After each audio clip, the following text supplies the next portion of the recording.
us have picked up books to help us escape for a few hours of the day. Memoir of a Hockey Nobody is my latest read. It's the real-life story of Jerry Hack. Good morning, Jerry. Thanks for sitting in with us. The cover of your book says, they said I couldn't make the NHL, so I went out and I proved them right. Jerry, your book resonates with me on numerous levels. For starters, you're not an author by trade. You're a shipper. You've driven a forklift once in your life. How did this book come about, and how did becoming a goalie for you come about? Well, I started playing when I was 18. I played street hockey with all my friends up till that point, and then just through a twist of fate, I started playing summer hockey, which back then was a new thing, and I ended up catching on with a really bad team, and I was facing like 50 shots a game, and improved enough, and then it was always been my dream to play ice hockey and be a goalie. I just finally got a chance to do it after I got out of high school, and the title of the book is just somebody said that to me once, and I thought it was funny, so I added it to the title. Hey, for me, Memoir of a Hockey Nobody is a book about everybody, and I say that because every kid who's played street hockey or minor hockey instantly falls in love with the game. You didn't learn to skate until you were very, very late in your teenage years. You never went to a hockey school. You didn't play really organized hockey for the longest time, yet you persevered and played the highest level of senior hockey, won a Koi Cup. How much of this book was a trip down memory lane, Jerry, and how much is it about you reflecting on this remarkable journey? It was just something that I did. I didn't really think too much of it at the time, and so it's just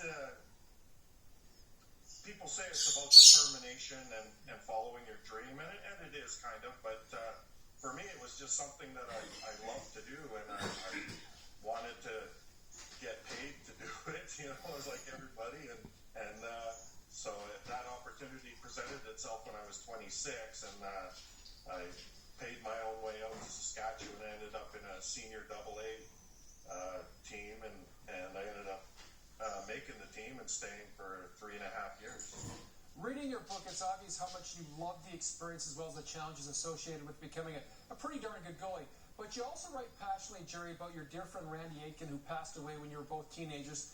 For me, the bond of sport and the bond of friendship are really interconnected. Would you agree? Absolutely.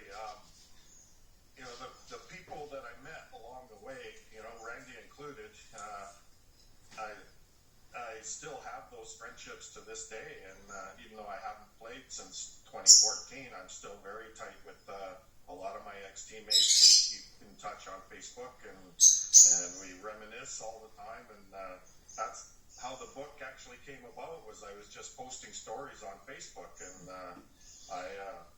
people kept telling me I should write a book, and so I did, and I just, I started writing it, and I wrote the first couple of chapters, and I showed it to my wife, and she read it, and what she said was that it's not horrible. so she said you should finish it, and that was the end result, and it's getting overwhelmingly positive reviews. I'm absolutely astounded. I didn't think anybody who didn't know me or wasn't involved in the stories it wouldn't have any appeal to, but I'm getting messages from all over the world, Australia and England, all through the United States, all across Canada. I am just astounded. Well, I got to tell you, I've really enjoyed reading it. It's Memory of a Hockey Nobody, and it really is a book for everybody. Jerry, thanks for writing it. Thanks for sharing your story, because I really believe it's a story that a lot of us share, and I think it will resonate with a lot of people. All the best, continued success, and I'm sure you still haven't shaken the nickname Jerry Teabag Hack. No, some people don't even know my real name, so yeah, it's that's what they call me. So yeah, thank you very much, Jay. I really appreciate it. Happy Easter to everybody, and buy my book. Thank you very much, Jerry. Really appreciate you having you. And just so you know, Teabag was a nickname he was given because he let in quite a few goals when he first started playing the game of hockey. And a teabag, of course, everything goes through it. Sure. He affectionately was called Teabag by his teammates. It really is it's a great book. It really is. Very plain Jane, but it's just a Canadian guy who grew up loving the game of hockey. Didn't play until his late teenage years.